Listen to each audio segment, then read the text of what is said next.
Hey everyone, British Cake here. I've got a pretty special video to share with you today. I wrote this at about 5 a.m. this morning, and I hit export on the video you're about to see about 11.7 hours before that.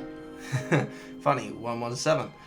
Coincidentally, 117 is also the number of hours of recorded gameplay used to make this video.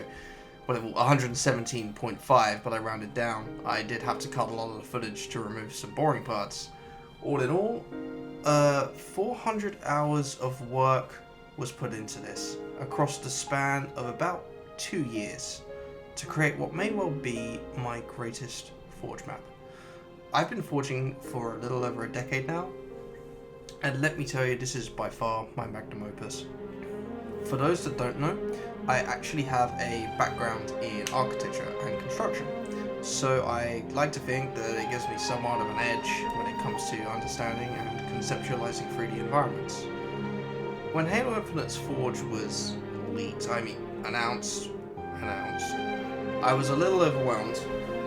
The possibilities, involved with scripting, the ability to scale most objects, object welding. It's a far cry from where things started out back on Reach. Hell, you had to re-enter the menu every time you needed a new block. No duplicate button back then. So when I saw what was possible in Infinite, I decided to challenge myself.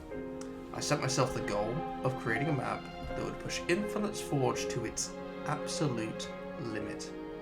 This latest version of Forge bumps the total number of blocks to 7,000. A 40% increase, or 2,000 blocks, over Halo 5. The scripting capabilities were also buffed, as well as the lighting. The max player count was also increased from 16 to 24. All of this set the stage for bigger, more complex maps that really just upped the game and the bar as far as forging was concerned. So if Halo was going to take up a new limit of what Forge can handle, then I was absolutely going to take full advantage of that. You may notice that towards the end of the time-lapse, I end up having to scour my map for blocks to delete in order to make budget to finish off areas desperately needed more blocks. When I said the limit, I meant it. The entire available budget, 7,000 blocks. I used all of them. All 7,000 possible blocks have been used in the creation of this map. Not a single block more can be placed. It really is just undeniably the absolute limit of what's possible. So this is actually my second attempt at making a map that pushes Infinite's Forge to the limit.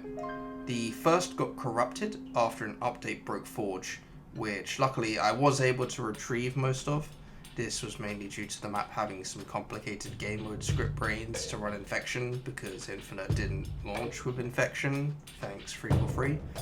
So this second attempt is my first completed map. The other is coming, don't worry, it will serve as a sequel to this one, and I think you're going to enjoy what I have in store for both of them. Amidst the bugs on every update, the server disconnects, constant crashes, losing hours of work, one of which was actually caused by a power outage because I live in a self-proclaimed first world country that's actually degraded into a second world country. I was eventually able to drag myself through and finish Viralix.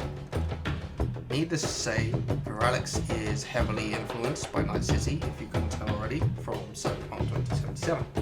That bridge that you see at the beginning of the video is actually from Japantown, and it's the first part of the map I created. It's also my favorite location inside of Night City. The multi-tiered levels of the city that you can explore that overlap each other, and you can jump from one level to the next, climb around the buildings. There's just a lot to explore. I've also included a little bit of New Mombasa into this map's DNA as well. The map really took everything out of me. To give you an idea of what I mean by this, when I was in secondary school, or high school for those of you that are American, there was a point when the year group I was in, we had to decide whether we were going to study IT or computing. So we weren't really well informed of what differentiated the two beyond IT is about using computers and computing is about how they work. obviously looking back, I understand it's very obvious. IT is just generic, everyday computer usage. Learning how to use the programs and software on board, whereas computing is about programming your own software and using coding languages. So 13-year-old me chose the second one, the computing, because I thought, well, I already know how to use computers, so I failed that class. Computing was the bane of my existence for about 3 years.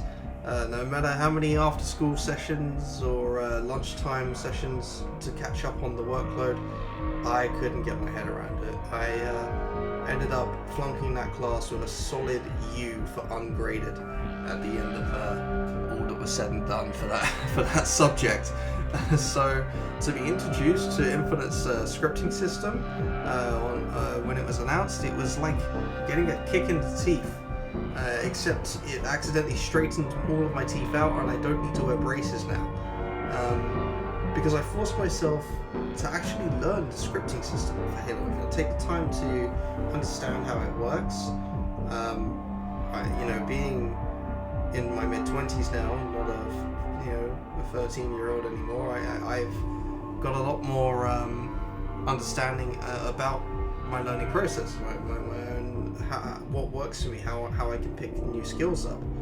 Whereas back then it was just sit in class, copy what the teacher does on the board, hope that you understand it. Usually not the case. So I was able to get to grips with Infinite Scripting System eventually. I told myself that I wouldn't let myself forge anything if I couldn't script something worthwhile. So I gave myself an elevator pitch, literally. I aimed to make a working, functioning elevator. That was the first scripted thing I put in the map, and I worked on this for about 20 hours, and there were so many bugs. I just every single time I would playtest it, I'd restart the round, and there would be blocks in the wrong places when the round reset. The door would be open at the top of the elevator shaft when it wasn't supposed to be, so people would jump down into the shaft too early and end up dying to the kill boundary. It didn't really go well, but eventually I got it working, and I could have got it working in both directions and made it a repeated use elevator, but this is a linear infection map, okay? I swear, I promise, I could definitely do a two-way elevator. It's not that I can't, it's just that I won't. Alright, let's get that up. So yeah, if you were one of those people who was helping me playtest this map during the early stages where the elevator just wouldn't work properly, people kept leaving because the map wasn't working correctly, I just want to say thank you. You're a champ and you deserve a Lamborghini. Unfortunately, I am flat broke. So yeah, there was a lot of challenges thrown at me during the process of making Viralix, and the hardest part was just finding the time to sit down and actually dedicate a good number of hours to progressing it. Most of the clips on the review are like 20-minute snippets, where I just grab time in between arriving home from work and dinner being ready. So I didn't really have many days where I could just sit down and grind the map and forge for a long period. And that's why it took so long. I ran the numbers and I said if I was able to do just 3 hours a day every evening, the whole map would have been done in about 4 months. Instead, we're here 2 years later. So it's a little bit frustrating and I'm a little bit disappointed it took so long, but hey, at least we're here now. As John Lennon said, life is what happens when you're busy making other plans. So wherever I could, I found some time to just sit and put 10 minutes in, 10 minutes here, 10 minutes there. It's amazing when you can just find 10 minutes and then another 10 minutes and then another, and what that can equate to over a long period. You would reach just small moments of time, just collectively across a longer period, what you can accomplish. So this map has been my tutorial, if you will, to learn Infinite's Forge, and I took the time to maximize every single aspect of Viralix, the lighting, scale, scripting, gameplay, all of it. I mean, maybe scale's a bit of a lie, it's 1/3 of the playable canvas, but any larger and it just wouldn't have made sense. You're talking, it's basically going to be mostly a flat open field. So you can bet that whatever comes next is easily going to blow this out of the water. I started forging Viralix without any real understanding of what any of those limitations are, but now I know exactly where those limitations are and how to make the most of them. How to approach forging a map in a framework that allows me to make the most of the budget and the tools that I can exercise in creating the map. I have a lot of ideas that I want to work on, but they're going to take time. As much as Viralix was the slow drip that splits the rock, I don't really expect to release more than one map per year without help, at an optimistic estimate. This map undoubtedly even now still needs some work. It hasn't really been fully play tested in its current state. If it plays perfectly, then I will eat my hat because there's so much going on that it's far more likely for the map to have 12 cards for all than none. What aside, I'm really excited to share this with you and to play through the map. I will be dropping a full cinematic trailer for this soon. Let me know your thoughts down below if you like the button. I don't know